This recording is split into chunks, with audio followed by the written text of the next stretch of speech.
All right, good afternoon. So we are part two here of doing volumes of revolution. We were doing a shell method yesterday, so we'll continue with that. And I think we have one more problem to kind of go through, and then we'll jump off to 6.4, which is the work problem, the work for physics work section. Okay, so let's go ahead and take a look at that. All right. So for volume of revolution, okay, we've got x is equal to a 5y squared. We'll say y is greater than or equal to 0. We'll do an x is equal to 5, and then we'll say about the line y equals 2, because why make it easy, right? Okay, so let's go through and draw what the heck is going on here. So if x were to be 5,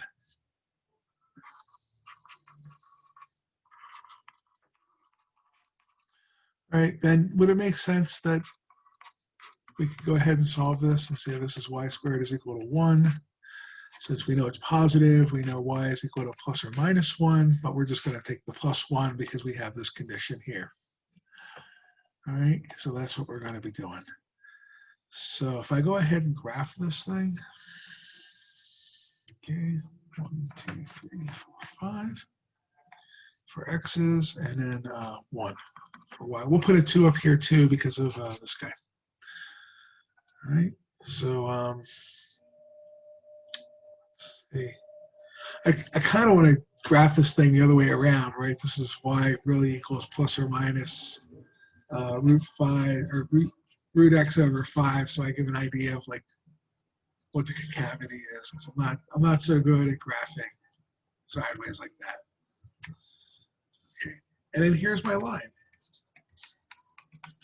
Okay, and we wanna rotate around that. Okay, and since we're using the shell method, right, we are going to be taking these little pieces here, right, and rotating them about. Right, so that's what we're doing. Is these guys are going all the way around. We're adding up all these tiny little shells here, and that's how we're going to go ahead and do this. All right. All right. So since we're going to be doing that, we need a circumference. Right, that's this part times the height. Right, and then times the little thickness. That's the little thickness here. That's dy. Right, times the height.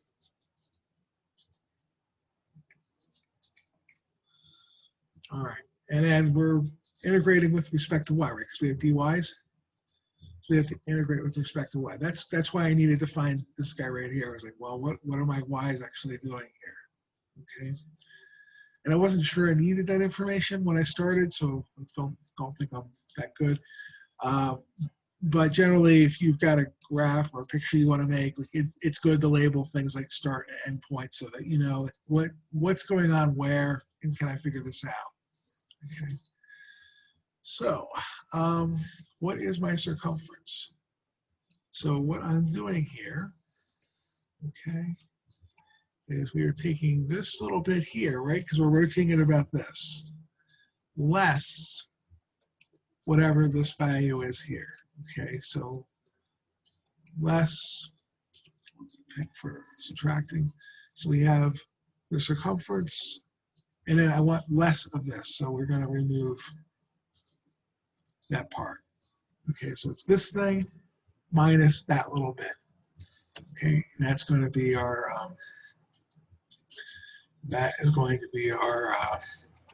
our circumference. Okay, yeah. So that's going to be 2 pi, and our circumference, right, is going to be 2. And then what's the value for this, right? That's going to be 2 minus just y. Okay. So what we're doing is we're looking at what's going on here. What's going on here, right? This value here, right? This would be the y value. Okay. Now, we also need a height. So this guy minus that guy. that's where this is going to come into, right? So when I'm looking at my height,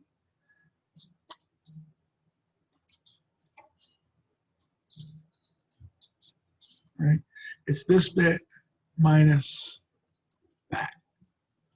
This bit minus this. Actually,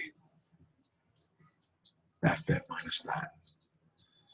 Okay, so that's how we're going to have our 5 minus 5y squared. Okay.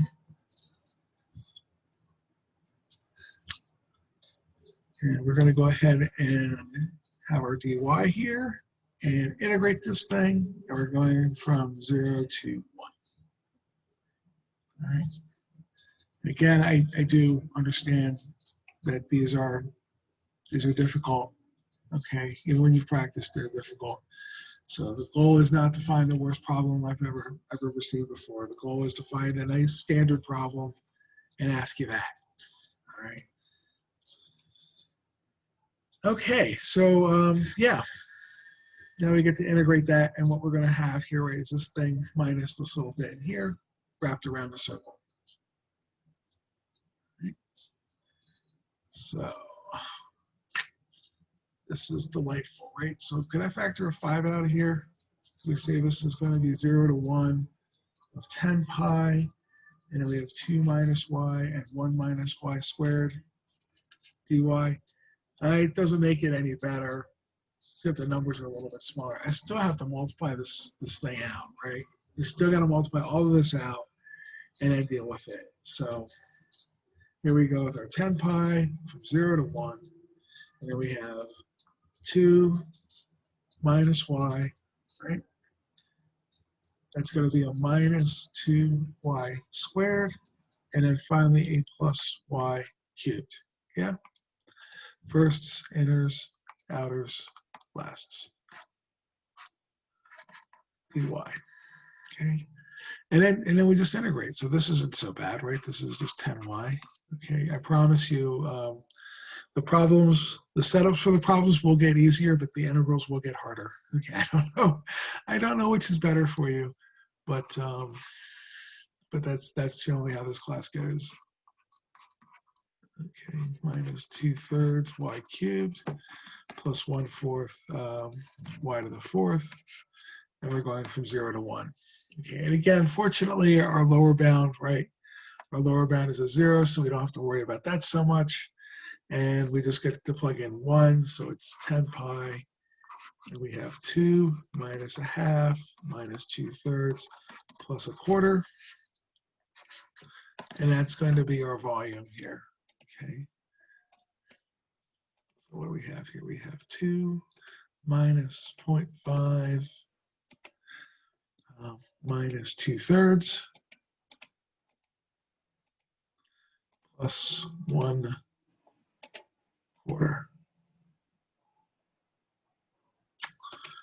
All right, and I know that's a fraction, so let's go ahead and turn that into something. 13/12. Okay, do it all the time, right? So this is 10 pi times 13/12.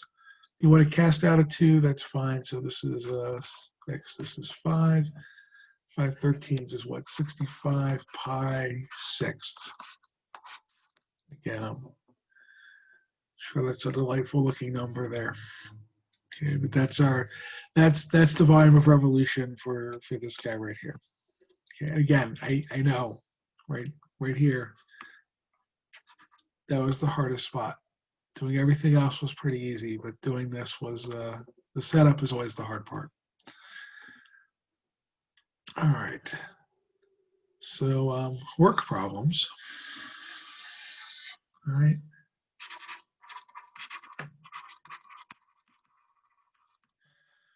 All right. So work is force times distance. Okay, that's what we're doing with this. And you have a couple of different problems to work with. We have spring problems. Right, the work done by a spring. We have rope problems. So if you have a rope that's pulling something along, we have rope problem. And then everybody's favorite, we have pumping problems. So to be honest, I was a little disappointed because I looked at your homework and there's like maybe one or two of these. There's a couple of these guys, and then most of them are spring problems. There's also really basic problems. If you take physics, even calculus physics, they're just going to ask you things like, somebody pushes a wheelbarrow 60 pounds, for 1,000 feet or something, and how much work is done. Okay, that's going to be in calories. So just in case you're ever, wondering how people get calorie calculations for, walking, it's you times the distance you walked, and that's your calories for that. Okay, so that's that's how they calculate that stuff out. Okay. So the basic problems, these are all fairly straightforward. Okay, you just multiply out force times distance, and actually we make it a calculus problem, right? We usually do W equals the integral of force times tiny amounts of distances. Okay, but if you ever take an algebraic physics class, they're just going to use this. Okay, this will give you almost the same deal because the dx is almost always linear.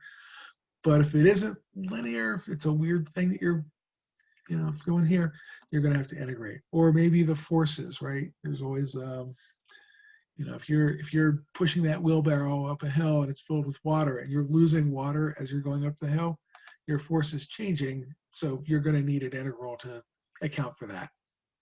All right. So that's what the integral is doing here. Okay. So always remembering, right? The dx is our distance, so we're usually integrating with distance 1 to distance 2 here. All right. So let's start off with the spring problems. I think the basic problems are, I don't know if you need me to show you an example of those. I think you'll be okay. We'll pretty much go with these guys. I'm not partial to rope problems, by the way. I found these always to be like harder than they really need to be. Since your book tends to go with the spring problems, I would expect those. I'm kind of sad. The person I know who makes the homework up, she's partial to pumping problems, and there was only one or two that were reasonably difficult. So we're probably not do one of these. So spring problems are the ones to study for our class. Okay. So let's see here. Let's go with this. We have spring. Okay. Whose natural length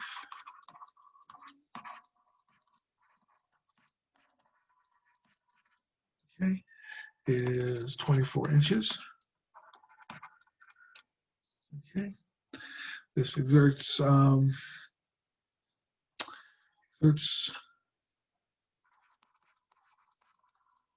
force. I'm sorry, we live in America. We have pounds and inches and feet and not newtons and meters and much nicer things. So we still have to do this. So exerts a force of 5 pounds when stretched.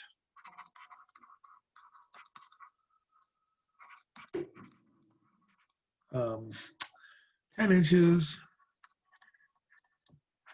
beyond natural length. Okay. So what is the spring constant?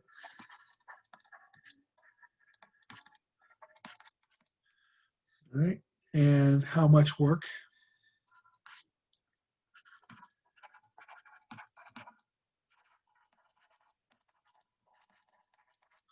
How much work is done from natural length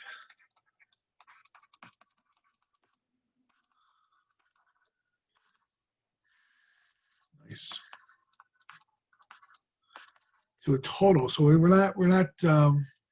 have to figure out how much it is done to 42 inches. So how much to go from 24 to 42? Okay.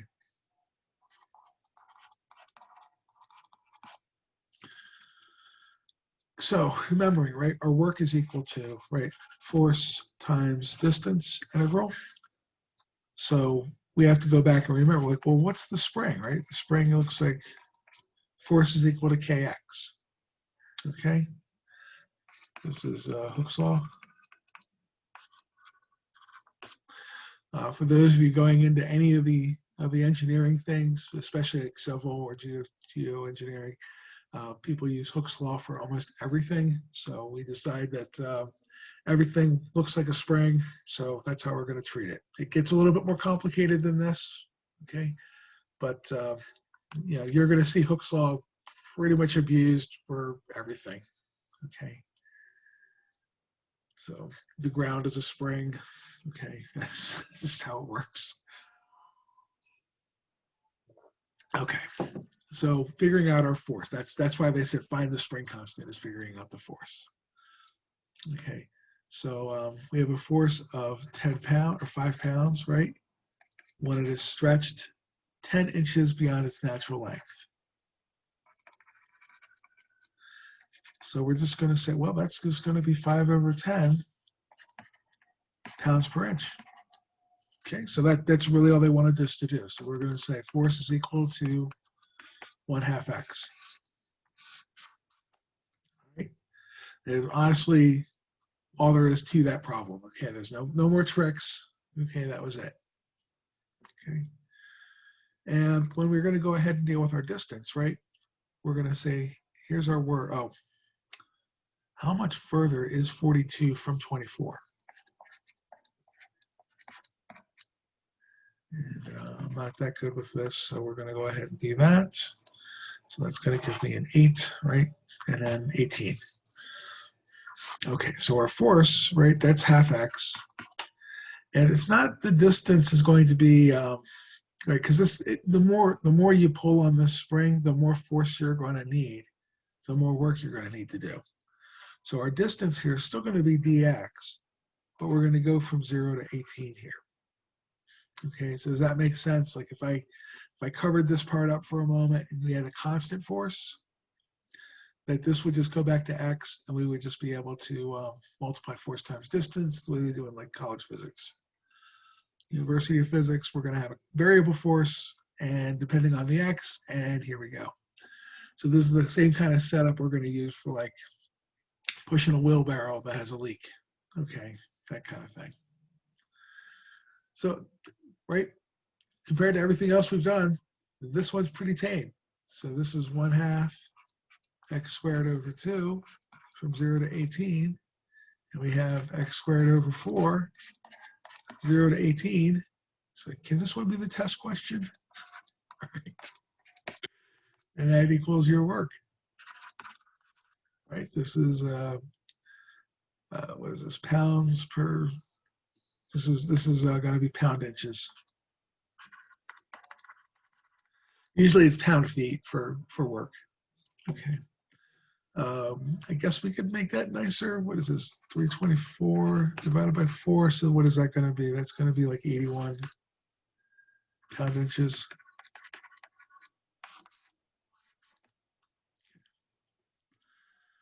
So so yeah, that's really what we're doing with a spring problem. Okay. They could turn it around on us. They could give us the answer and then say, how'd you get there? Okay. So let's see here. Suppose we need 4 joules. So at least you know it's in metric now, right? We need 4 joules of work. Okay. Is needed to stretch a spring.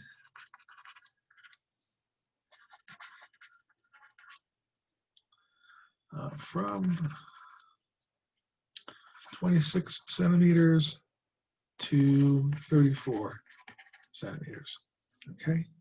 Now here's the tricky part about this problem. 1 joule is equal to 1 Newton meter. and they gave us centimeters. So we gotta go through the very difficult thing of converting centimeters into meters.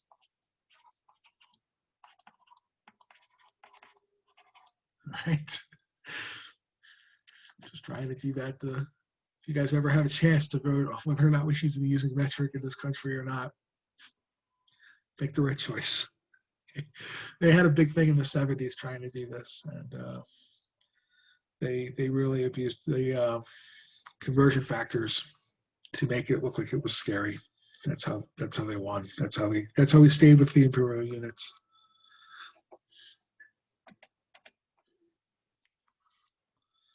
All right, we're going to go from 0. How far is it from 26 meters, 0.26 meters to 0.34 meters, right? Can we do that? We say 34 minus 26. And again, we have 8. So 8 centimeters or 0.08 meters. So we're going to go to 0.08 here.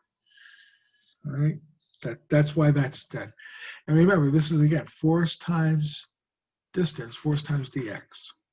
That's our work formula. So what's our force?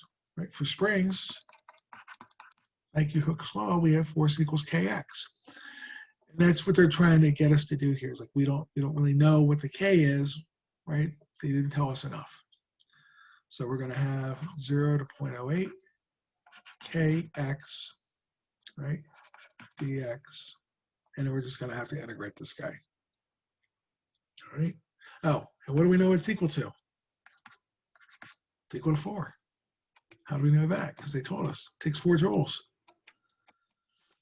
Okay, this is probably a good problem to think about.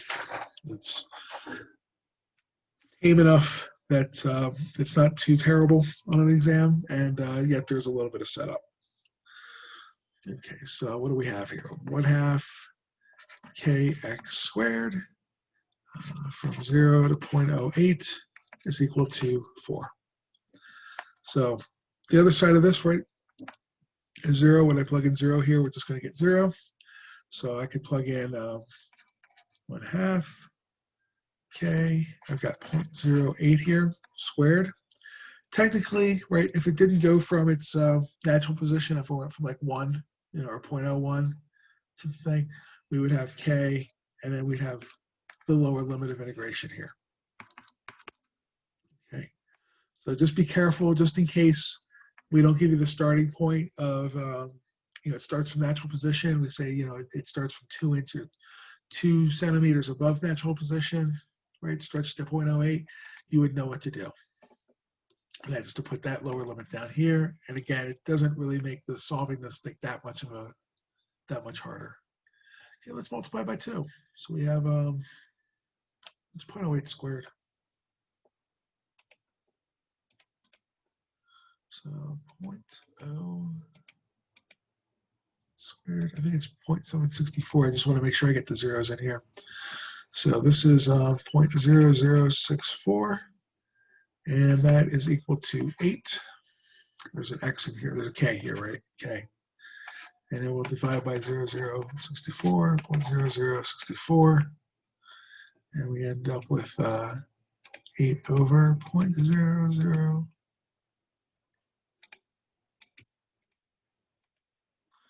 So great, k is equal to 1250, and then here we have, right, what's our units for this one? Units per meter. Okay, so that's our k. So our Hooke's law here would say 1250x. Okay. So what did they ask after that? We said, did they ask us anything? Yeah, sure they did. We have to go from 26 centimeters.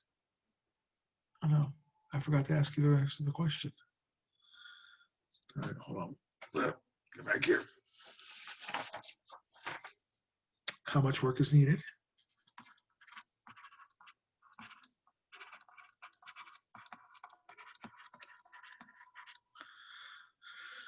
All right. To stretch.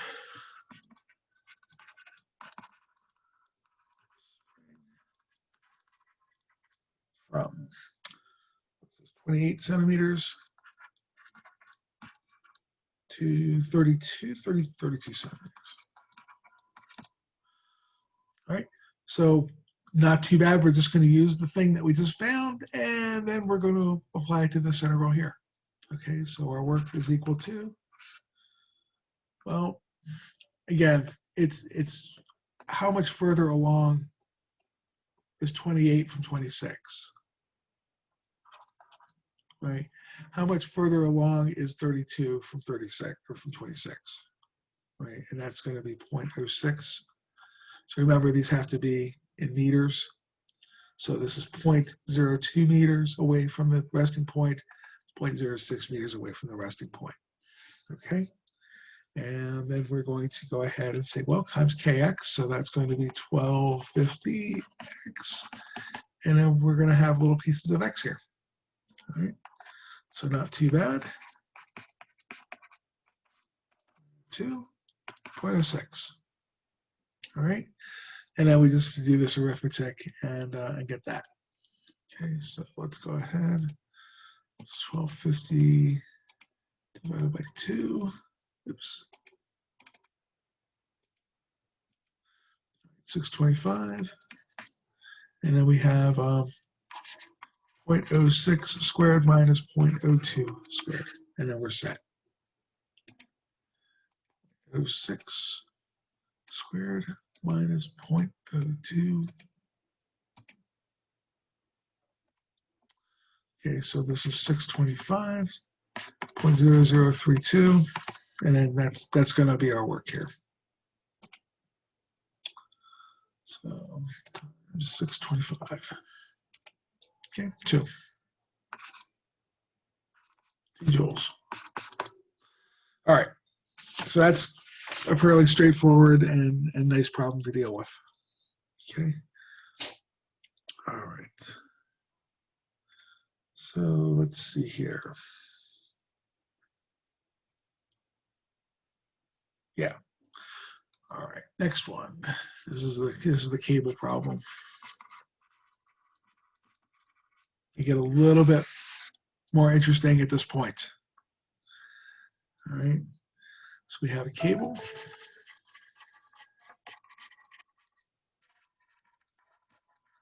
A cable that weighs 8 pounds per foot. Okay. And this is used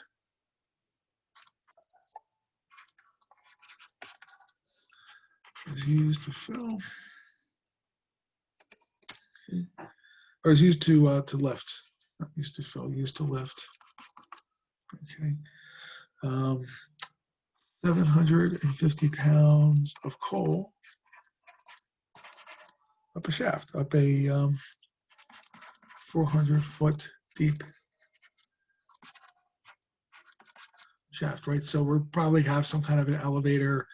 When you put like so many carts of coal in it, it'll pull it all up. Okay. And we want to know how much work does this require.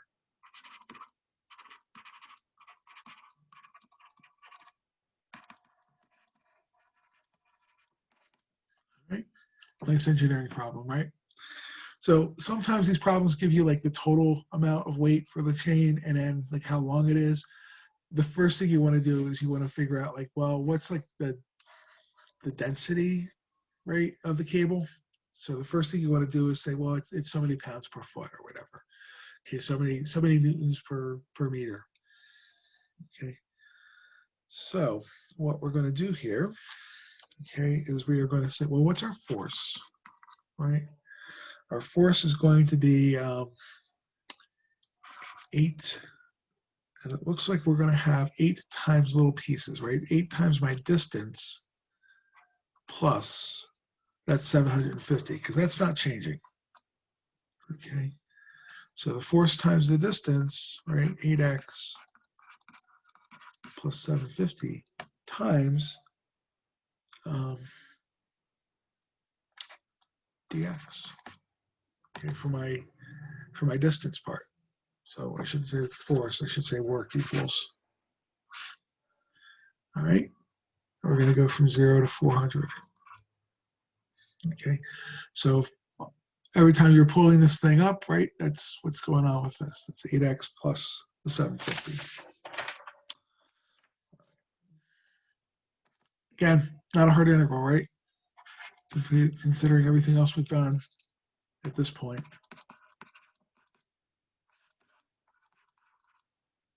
Okay. So if you just wanted to know like what it was for like the last 100 feet or whatever, you could figure that out too, right? We would go from 300 to 400 or something. Okay, or the first 100 feet would be 300 to 400. So we can go ahead and calculate that. That's not so bad, right? 4x squared, 750x, 0 to 400. I'm going to leave the 0 off because it's not going to really be that bad.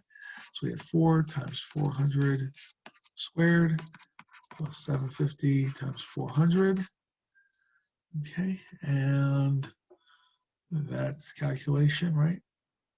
4 times 400 squared plus 750 times 400. That's a lot of zeros there. So it's 940,000. Yeah, and again, we're in foot-pounds. Okay, so no nice things to deal with that. All right. Let's see if we have another one to work with here. All right. So this problem is, the next one is, this was a little bit difficult to set up here. Okay, we have, why don't I have my little description of my problem here?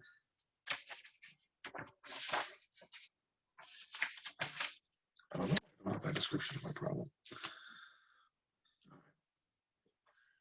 Well, we have a 3-pound bucket attached to a massless rope.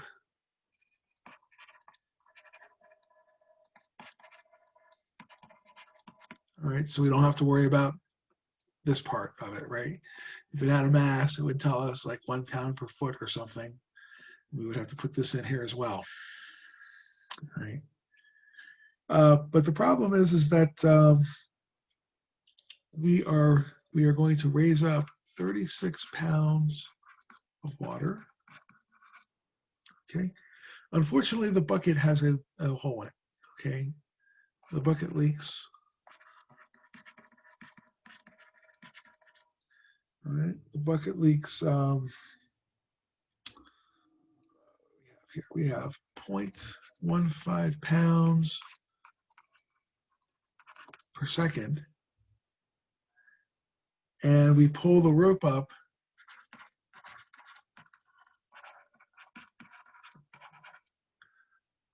1.5 feet per second. Okay, so the first thing we want to do is we kind of want to deal with this pounds per second and feet per second kind of a thing here. Okay, we're going to be adding it to this 36 pounds here. So we're going to have a 3 plus 36, right? And then minus, because we're going to have some water leaking out of this. Okay, now how we're going to figure that out is we're going to take 0.15 pounds per second, right? And then we're going to say, well, this is a second divided by 1.5 feet. And what that's going to do for us, it's going to give us pounds per feet, pounds per foot, because our integral, right, is going to deal with distance.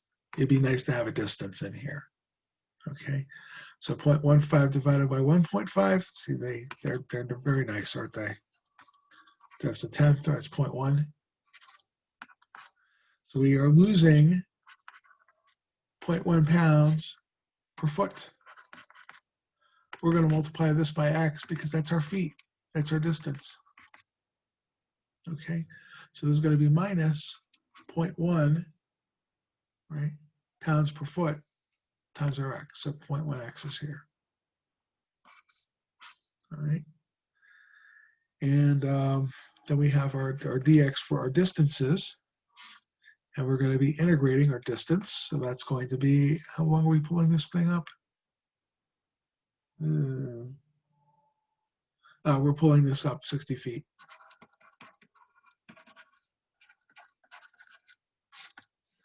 So we're going to go from 0 to 60.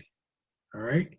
So that's going to give us, again, the hardest part right there. Okay. The hardest part was figuring out how do I come up with this equation? This 39 minus 3 plus 36 minus 0.1x dx from 0 to 60. Very, very nice to do. Okay. So that's going to give us 39x minus 0.1 x squared over 2, 0 to 60. And it's a 0 part that's going to go. So we just have 39 times 60 minus, what is, it's a 10th, this is a 20th, so 0.05, 60 squared. Okay, so we're losing weight the entire time we're going up there, but we've accounted for it, and that's how we're going to do the work there. Okay, so 39 times 60 minus 0.05 times 60 squared. Right, we end up with 2100, 2160, and again, this is in pound feet. Okay. All right, so let's see here. All right, last one.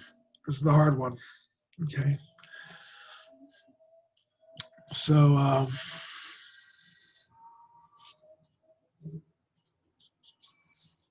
you've got a tank.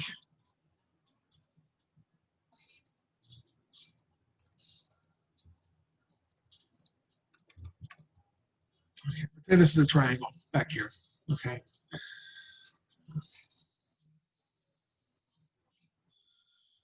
And they go ahead and they make this an equilateral triangle. Okay. Every problem that your book has with, every time we do this problem in your book, they give you a length.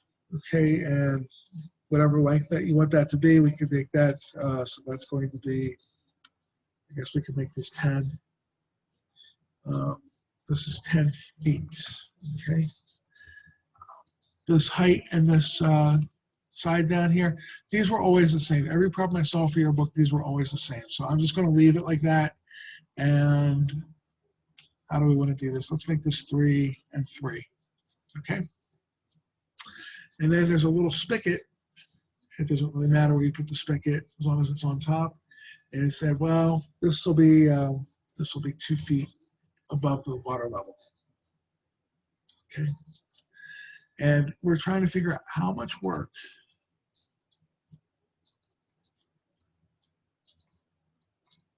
to pump the water out of this trough. Okay. So how much work is it to pump all of this water out of here? So here's the problem. What we're doing is we're going to take like these little slivers of water, these little rectangles of water, and we're trying to figure out like, well, how much, this is there's a force here, there's a weight, and we have to push this all the way up. Okay, plus an additional 2 feet. So that's where this one gets a little bit tricky. So the first thing we're going to do is that we're going to take a real nice version of what force is, right? What we're going to say is that force is equal to the density times the volume. Okay, so that's right, rho. That's what you guys use for density, I hope, for chemistry class. So we use a rho times volume. Okay, times the distance. Right, that'll be the work part of it, right? When I put in this times distance, that changes it from force into work. So this bit here, force, right?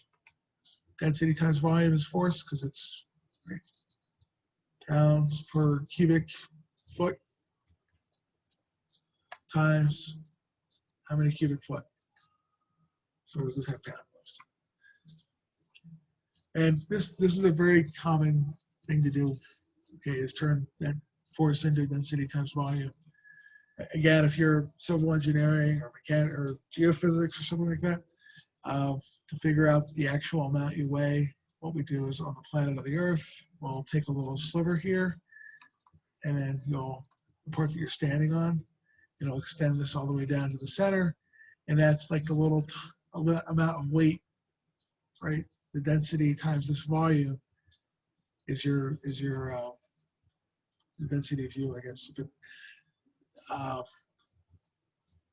this is used if you like have a weird mineral deposit underneath that maybe more dense than the rest of the planet. You'll have more weight on top of this because it's a higher mass to weigh down. Okay. So that's kind of a neat thing. You'll see that later, but that's where that is. Okay, so one of the things we have to do, right, is we have to figure out what we're going to have here, right? This is kind of like a rectangle, right? We're only going to look at one slab at a time. If I just look at one slab, right, it's a rectangle. And that volume, right, is the length that's constant times the height times the width. Okay. So if I make my 0 here, well, actually the height's very easy, right? Because we're looking at what here? We're looking at a sliver, so that could be a dx. The length, that's going to be there. And then the width, how long is this thing? That is where we have a problem. Okay, so let me go ahead and move to similar triangles. So if I just look at a cross-sectional area, we're trying to figure out that width. All right, so we're going to know that that's 3. That's 3. All right, like I said, every one of these has been kind of a a value of an equilateral triangle thing here. And we're going to call this x. We're going to call this part right here x. Okay, that's our distance. So how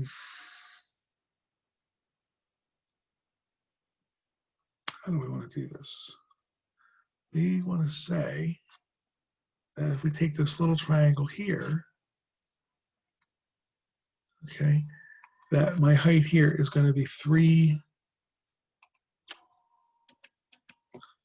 This is going to be 3 minus x, right? 3 minus x is the distance we have here. And because they're equilateral, the length, right, and the width and the height here are the same thing. All right. So this width, so what we're going to do is we're going to say width is to height, right, as the other triangle here. So that's really nice because this one, right, is 3 over 3.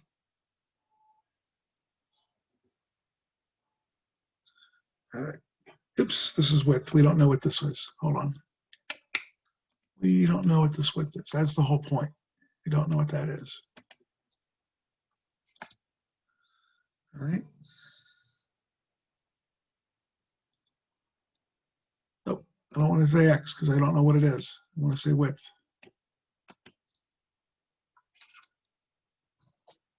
All right. So we're going to set this ratio up. It's 1. So we have width is also 3 minus x. Okay, we kind of need that because of they had to be the same. But that shows you if you have to do this with something else, that's how you could set it up. All right. So the work. We have the density times the volume times the distance, delta x. All right. So my volume, or my density rather, we have to look up what the density of water is. If this was an actual problem, we would be given this. But the density of water in empirical units is 62.5. If it's in metric, then it's going to be 1,000 right? 1,000 kilograms per meter cubed or something. That's nice. Again, metric, nice. So we end up with 62.5 here. Now my volume, all right, that's going to be a problem, right? We just figured out what this volume of these slabs are. So the volumes of the slabs, right, that's going to be 10 times the width, all right,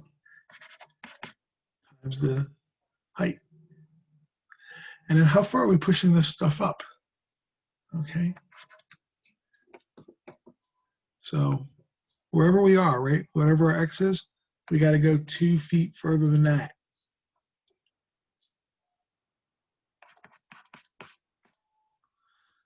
And then we're going to go ahead and integrate this. Now, what are we integrating? We're integrating this volume, okay? The 2 plus x is going to take care of the distance for us, but we're actually integrating the volume. So on our limits of integration for the volume, right, we're taking care of this bit here.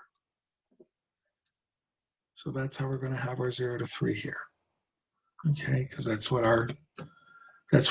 we're summing up here is these volumes.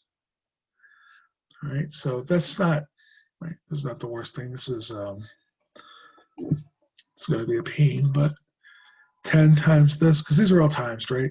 They're all times. So we have 625, and we have a 3 minus x and a 2 plus x dx 0 to 3. And now we have to sort this out. Okay, not so bad. So it's going to give us 6 minus, right? So minus 2 plus 3, and then minus x squared dx integral 0 to 3. Okay, so it's 625. And we have 6x minus x squared over 2 minus x cubed over 3, going from 0 to 3. And then we're set to kind of finish this guy off here. If we plug in zeros, we're going to get zeros in here. So we're just going to plug in 3. So it's 625 times 6 times 3 minus 3 squared over 2 minus 3 cubed over 3. Okay. So what is that going to give us? 18, right, minus 9 halves.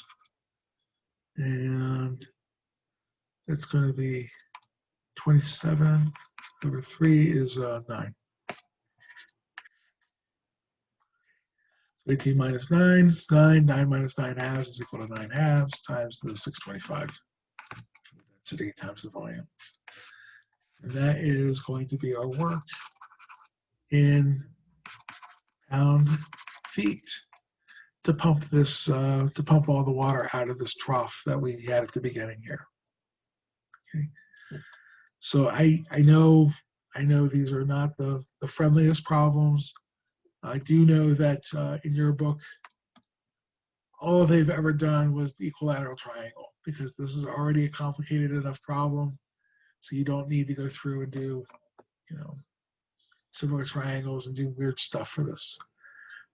We could do with a cone or with a cylinder or bowl. But those are your other 3 most common problems, is some kind of a triangular. So you can have squares, rectangular holes that you have to pump out of. So it doesn't even change. Okay. You still need the dx, because the amount of work to pump out this sliver of water is going to be different than the amount of work to pump out that sliver of water. So that's why we still need a dx in here for the thicknesses. But other than that, that's going to be how that works. Okay. So I'm going to go ahead and stop recording here, and maybe we'll move on to chapter 7 next week. All right. So let's go ahead and say stop recording.